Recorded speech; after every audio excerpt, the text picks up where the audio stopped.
Attention! Copyright disclaimer. If there are any copyright infringements, please contact on Gmail. This video is purely fan-made. If you, owners, want to remove this video, please mail us at gmail.com before taking any action.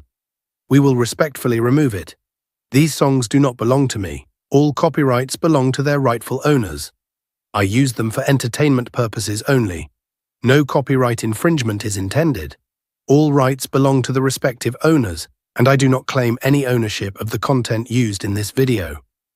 Please support the artists by purchasing their music or visiting their official websites. For more content like this, subscribe to our channel and hit the notification bell to stay updated with our latest uploads.